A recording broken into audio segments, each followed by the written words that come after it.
তো এখানে 13 জন ডাক্তারে ভূত বসে তারপরে তারা আমাদের রোগগুলো সেটা মানে থেরাপি দিলে যে উপকারটা হবে তাদের ক্ষতি হবে না।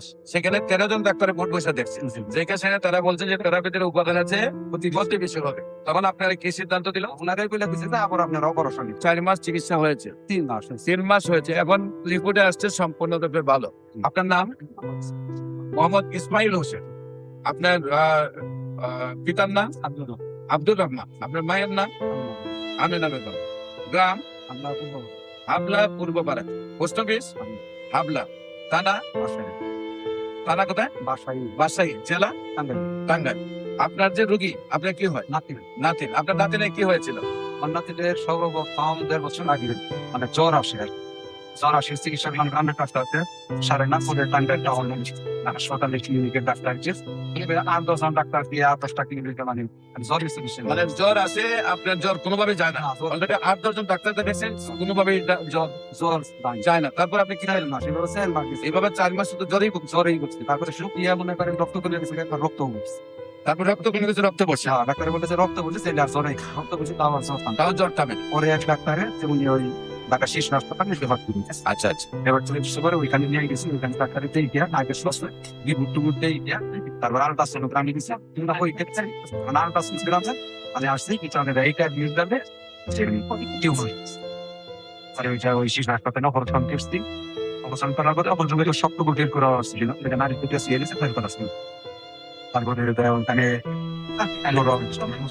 ছুটি দিয়ে দিচ্ছে আর বের থেকে গেছি 1 বছর পরে আবার মানে ওইটা মানে জ্বর আসা থামে না, তারপরে শিশু হাসপাতালে আসছে। সেখানে টিউমার ধরা পড়ার পরে আপনারা অপারেশন করেন। অপারেশন করার পরে সুস্থ থামছে, সুস্থ হয়েছে, কিন্তু পুরো টিউমারটা বার করতে পারেন। আবার 1 বছর পরে আবার জ্বর, তারপরে আবার শিশু হসপিটালে আসছেন। আচ্ছা, আসার পরে আবার ওইখানে হইলো আল্ট্রাসাউন্ড করছে মানে আবার বাড়তেছে, আবার দেখা যায় টিউমারটা আছে। তারপর তারা কি সিদ্ধান্ত দিল? এটা থেরাপি দিতে হবে। ওই আমরা আপনার এটা এই মুহূর্তে চিকিৎসা সম্ভব না, থেরাপিদের মহাখালী ক্যান্সার হসপিটালে চলে যান। আপনি সেখানে গেছেন? ওইখানে গেছি মানে ওইখানে পাঠাইছি, ওটা কিভাবে দিতে হবে কত মাত্রায় দিতে হবে এটা মানে লিখিত আনা। আচ্ছা।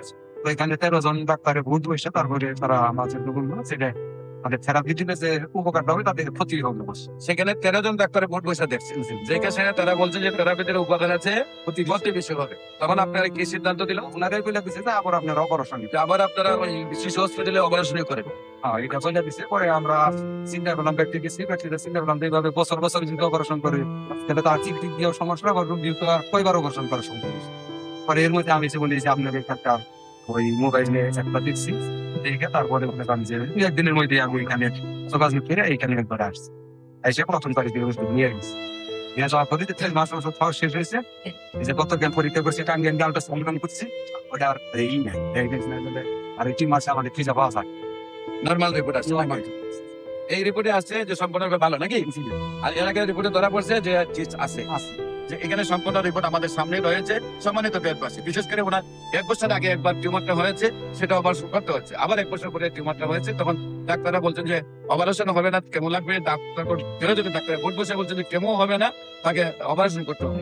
তারপর ওনারা আমার কাছে আসছেন, আল্লাহ রহমতে 4 মাস চিকিৎসা হয়েছে, 3 মাস হয়েছে, এখন রিপোর্টে আসছে সম্পূর্ণরূপে ভালো। আল্লাহ রসের মধ্যে এই সকল কেস সহ মাথার চুল থেকে পায়ের নখ পর্যন্ত যে কোনো রোগী হোক না কেন, হোমিওপ্যাথিকে অপারেশন ছাড়া, কেমোথেরাপি, রেডিওথেরাপি ছাড়া ওষুধের দ্বারা সম্পূর্ণরূপে সুস্থ হয়। পাশাপাশি যে কোনো প্রয়োজনে স্ক্রিনে দেওয়া নম্বরে যোগাযোগ করার জন্য আহ্বান জানিয়ে শেষ করছি। সবাইকে ধন্যবাদ। আসসালামু আলাইকুম ওয়া রাহমাতুল্লাহি।